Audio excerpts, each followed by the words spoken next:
Bienvenue dans Ligne de front sur notre chaîne C'est entre nous. Aujourd'hui, on explore la guerre actuelle en Iran, celle qui a débuté le 28 février dernier. Ouais, un sujet lourd, très complexe. Très lourd, c'est clair. Et l'exploration d'aujourd'hui se concentre sur l'analyse sans concession du politologue John Mearsheimer. La mission, pour quiconque nous écoute, c'est vraiment de décortiquer pourquoi cette guerre est qualifiée, selon ces documents, de véritable folie stratégique. Absolument. C'est le terme exact qui ressort de l'analyse. Folie stratégique. Et on va comprendre pourquoi il y a une absence cruelle de formules magiques pour la victoire. On va regarder de près la vulnérabilité terrifiante des infrastructures du Golfe, les limites de la puissance aérienne et, bien sûr, les conséquences géopolitiques massives, surtout sur l'axe Russie-Ukraine. Tout est lié en fait. C'est un effet domino assez fascinant à observer. C'est ça. Et je précise tout de suite, l'objectif ici n'est pas du tout de prendre parti. On s'en tient à une analyse purement objective des arguments et des faits géopolitiques qui sont avancés par Mearsheimer dans les documents qu'on a étudiés. Pas de politique partisane ici. Ah non, juste l'effet stratégique.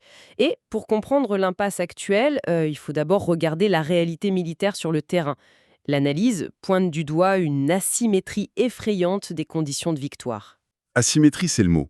Parce que, d'après les sources, Mearsheimer affirme carrément que les États-Unis et Israël sont en train de perdre. Exactement. Et ils perdent parce qu'il n'y a pas de formule magique pour gagner ce genre de conflit. Le coût de la victoire est totalement déséquilibré. En gros, l'Iran n'a besoin que de survivre pour l'emporter. Attends, juste survivre? C'est-à-dire qu'ils n'ont pas besoin de gagner militairement sur le terrain? Bah non, c'est tout le concept. L'Iran doit juste tenir bon. Alors que de l'autre côté, les forces américaines et israéliennes ont des objectifs monumentaux. Ils doivent éradiquer les missiles balistiques, détruire le programme nucléaire et imposer un changement de régime. Ah oui, c'est pas du tout la même charge de travail, quoi. C'est le jour et la nuit. Et les documents expliquent que la géographie et la démographie rendent la destruction totale de l'Iran impossible, contrairement à ce qu'on peut voir à Gaza, par exemple, qui est un territoire très confiné. Oui, Iran, c'est immense. On parle de la taille de l'Europe de l'Ouest, non? C'est ça. Et un pays super montagneux, avec environ 93 millions d'habitants. C'est une population capable d'absorber des niveaux de punition immenses. L'analyse fait d'ailleurs un rappel frappant de la guerre Iran-Irak dans les années 80. Avec des pertes colossales, si je me souviens bien. Énorme. On parle de 250 000 à 500 000 morts côté iranien. Une société qui a enduré ça ne va pas s'effondrer juste à cause de frappes aériennes. Ce qui casse un peu le mythe de la suprématie aérienne, en fait. Totalement. Mearsheimer s'appuie beaucoup sur le livre Bombing to Win de Robert Pape. La puissance aérienne seule ne permet pas d'obtenir un changement de régime. Ça ne marche pas. Mais du coup, ça voudrait dire qu'il faut des troupes au sol, sauf qu'une invasion à grande échelle, type Irak en 2003, les sources disent que c'est impensable aujourd'hui. Impensable et suicidaire militairement. Donc, il reste quoi? Des options réduites. Les documents mentionnent l'idée d'envoyer des forces spéciales pour sécuriser l'uranium enrichi à 60%. C'est précis, 60%. C'est le seuil critique avant la qualité militaire, c'est ça? Exactement. Ou alors, l'autre option étudiée, c'est l'envoi de la 82e division aéroportée sur l'île pétrolière de Karg. D'accord, des opérations chirurgicales. Mais ça suffit à gagner la guerre? Selon Mearsheimer, non, parce que l'Iran anticipe déjà tout ça. Ces opérations ne mettront pas fin à la guerre, elles vont juste l'enliser. L'analyse fait d'ailleurs une comparaison historique super frappante avec le Vietnam entre 1965 et 1975, ou même l'Afghanistan. C'est fou. On dirait une partie d'échecs truquée. Genre, c'est comme si un joueur devait capturer toutes les pièces de son adversaire en un temps record, pendant que l'autre joueur, il n'a qu'à garder son roi sur le plateau pour gagner la partie. C'est une super analogie. Et l'armée cherche désespérément cette fameuse stratégie intelligente qui en réalité n'existe pas. Mais attends, même sans invasion massive, est-ce que l'administration ne parie pas sur une sorte de rupture psychologique de la population face au bombardement, qu'à un moment les gens disent stop? C'est ce qu'on pourrait croire, mais l'histoire démontre l'inverse. Les punitions massives contre les civils ne mènent presque jamais à la capitulation. Au contraire, ça les soude, non? Ouais, c'est mécanique. Face à une attaque extérieure, la résilience intrinsèque du régime se renforce, la population fait front commun. Le temps joue contre la coalition occidentale, très clairement. Ok, donc si l'escalade militaire ne garantit pas la victoire, faut regarder ce que l'Iran peut faire en retour. Et là, l'analyse pointe vers une fragilité absolue, une véritable épée de Damoclès. C'est la capacité de destruction assurée de l'Iran. Si leurs infrastructures pétrolières sont visées, ils ont de quoi détruire le Moyen-Orient en retour. Les fameuses cibles évidentes, genre les infrastructures pétrolières des autres États du Golfe. Voilà. Si ça saute, c'est l'économie mondiale qui plonge dans le vide instantanément. Mais le point crucial soulevé par les sources, ce n'est même pas le pétrole. C'est l'eau. Exactement. Les usines de dessalement, faut se rappeler que le Moyen-Orient, c'est un désert géant. Ces usines, elles sont peu nombreuses, elles sont massives, et ce sont des cibles parfaites. Des cibles hyper vulnérables, ouais. On imagine que quelques drones iraniens ou des missiles à courte portée suffisent. C'est exactement ça. Et les conséquences seraient apocalyptiques. Sans eau potable, les populations meurent rapidement. On ne parle pas de semaines, on parle de jours. C'est terrifiant. Ce qui explique du coup la réaction diplomatique. Les pays du Golfe, l'Arabie Saoudite, les Émirats, Bahreïn, ils réalisent que leur propre destruction potentielle vient des actions américaines et israéliennes. C'est tout à fait ça. Et la conséquence directe, c'est qu'ils s'éloignent des États-Unis. Ils cherchent des garanties ailleurs, au profit de la Chine et de la Russie. C'est dingue. Ça me fait penser, c'est un peu comme habiter dans une immense maison de verre et tu vois ton propre garde du corps inviter une équipe de mercenaires lourdement armés pour déclencher une fusillade dans ton jardin. Ouais, tu espères juste qu'aucune balle perdue ne va briser tes murs. Et là, les murs sont très très fragiles. Mais attends, une question me vient. Ces pays du Golfe, historiquement, ils ne détestent pas l'Iran. Comment cette haine se transforme-t-elle soudainement en une alliance avec d'autres blocs? L'expert Mearsheimer décortique très bien ce basculement.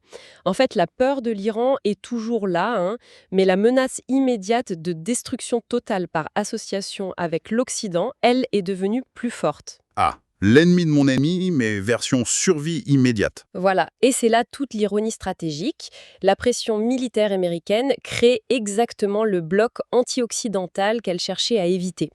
Les documents rappellent d'ailleurs qu'avant même la guerre, l'Arabie saoudite avait déjà conclu un accord pour bénéficier du parapluie nucléaire du Pakistan. Ah ouais, carrément le parapluie nucléaire pakistanais. Oui, et la Turquie, qui a peur d'être la prochaine cible sur la liste, cherchait aussi à rejoindre cette alliance. Ça redessine complètement les lignes géopolitiques. Ce qui nous amène à l'onde de choc mondiale. Parce que ce chaos, il ne s'arrête pas aux frontières du désert. Ça redessine instantanément d'autres conflits majeurs. Tout à fait. Et le grand gagnant dans tout ça, selon Mearsheimer, c'est la Russie. Un gain net pour la Russie et une perte nette pour l'Ukraine? Explique-nous un peu cette victoire économique russe dont parlent les sources. Eh bien, l'effort américain pour étrangler l'économie russe a tout simplement échoué. Avec la crise au Moyen-Orient, les prix du pétrole montent en flèche. Ce qui enrichit Moscou mécaniquement. Exactement. Et les États-Unis ont dû faire un virage à 180 degrés. Ils autorisent désormais ouvertement l'Inde à acheter librement du pétrole russe pour éviter que les cours mondiaux ne s'emballent encore plus. C'est un aveu d'échec impressionnant. Et côté ukrainien, c'est un désastre logistique total. Un désastre anticipé d'ailleurs. Le général américain Jackson l'avait averti bien avant le 28 février. Les États-Unis n'ont pas les stocks de munitions nécessaires pour soutenir une guerre longue au Moyen-Orient tout en aidant l'Ukraine. Donc Washington doit faire un choix. L'expression consacrée, c'est déshabiller Pierre pour habiller Paul.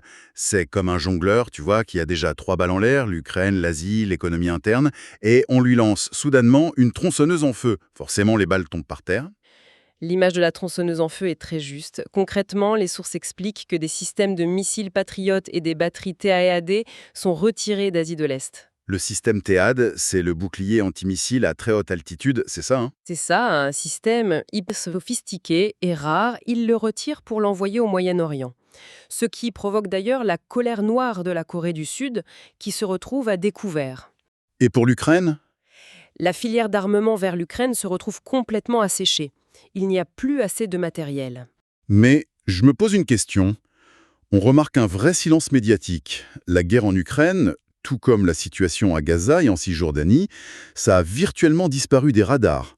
Est-ce que ce retrait d'intention médiatique n'est qu'une simple fatigue de l'information pour les audiences, ou est-ce que ça masque une incapacité matérielle profonde à soutenir deux fronts? Mearsheimer confirme que c'est avant tout un jeu à somme nulle sur le plan matériel.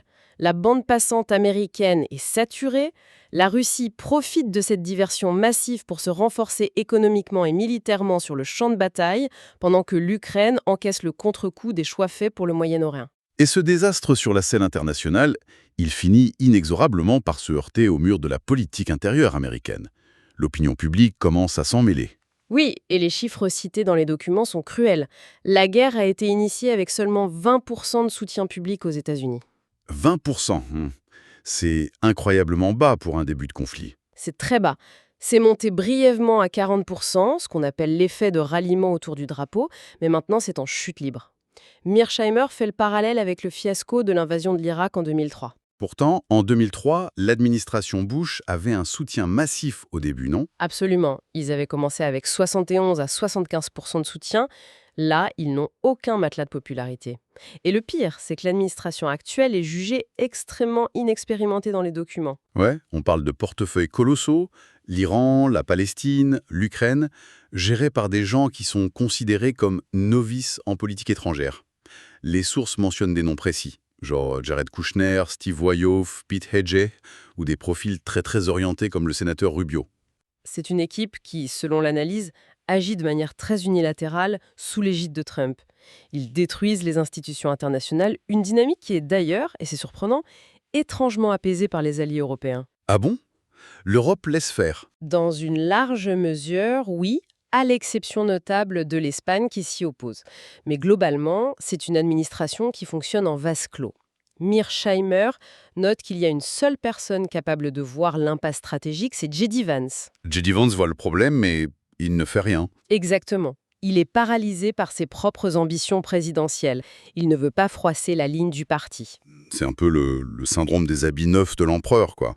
Tout le monde voit que le roi est nu, que la stratégie est un échec, mais la loyauté politique prime sur la compétence, personne ne veut briser le silence. Mais à quel point cette mécanique politique interne rend-elle toute désescalade rationnelle impossible? C'est là que le piège se referme. L'expert souligne que la politique étrangère commence et finit toujours par des considérations domestiques. Et là, on a le cauchemar du mois de novembre qui approche avec les élections de mi-mandat. Les fameuses midterms. Voilà. Entre le prix de l'essence qui explose, l'inflation qui pèse sur les ménages et cette impasse militaire, le parti au pouvoir risque une véritable déroute, une raclée électorale, ce que les documents appellent un shellacking. Et si ça arrive, si l'opposition démocrate prend le contrôle de la Chambre et du Sénat, qu'est-ce qui se passe? L'analyse est très claire. Une troisième procédure de destitution est fortement pressentie. C'est une épée de Damoclès politique. Donc, l'administration américaine cherche désespérément une porte de sortie. Une off-rampe, pour utiliser leur jargon. Sauf que, et c'est là que ça coince sévèrement, Israël refuse de s'arrêter sans une victoire claire. C'est la fissure dont parle Mearsheimer. C'est un point de rupture critique. D'un côté, Washington veut stopper l'hémorragie économique et électorale. De l'autre, Israël maintient sa pression militaire maximale. Et si cette fissure s'agrandit? Eh bien, ça pourrait provoquer une rupture publique absolument inédite. Et selon l'analyse, ça affaiblirait historiquement l'influence du lobby pro-israélien aux États-Unis. Ce serait un séisme politique interne. Donc, pour résumer un peu cette exploration des sources, on est face à un constat implacable. L'engagement en Iran, c'est un véritable nœud gordien stratégique. C'est le résumé parfait. On a une guerre impossible à gagner depuis les airs, un risque de représailles apocalyptiques sur l'eau et le pétrole des pays du Golfe, on a le sacrifice collatéral de l'Ukraine qui profite directement à la Russie et une tempête politique interne sans précédent qui se prépare aux États-Unis. Et tout ça, je le rappelle, c'est fondé strictement sur l'analyse factuelle et les projections de John Mearsheimer qu'on a étudiées. Et ça démontre surtout à quel point les leviers de pouvoir classiques sont mis en échec par la réalité du terrain et de l'économie mondialisée. Exactement. Ce qui me laisse sur une pensée un peu provocatrice pour clore cette discussion. Et c'est quelque chose que les auditeurs pourront creuser de leur côté. Si les formules magiques du passé, je parle de la suprématie aérienne ou de la puissance technologique écrasante, si tout ça est devenu obsolète face à la simple géographie et à l'endurance d'une nation au XXIe siècle, on peut vraiment se demander comment les grandes puissances mondiales vont devoir réinventer l'art même de la guerre dans les décennies à venir. C'est la grande question, oui. Surtout à une époque où la force brute de l'attaquant devient, ironiquement, sa plus grande vulnérabilité économique. Ça remet toute la géopolitique globale en perspective. Merci à quiconque a suivi cette analyse pointue avec nous, et on se retrouve très vite pour décortiquer d'autres lignes de faille.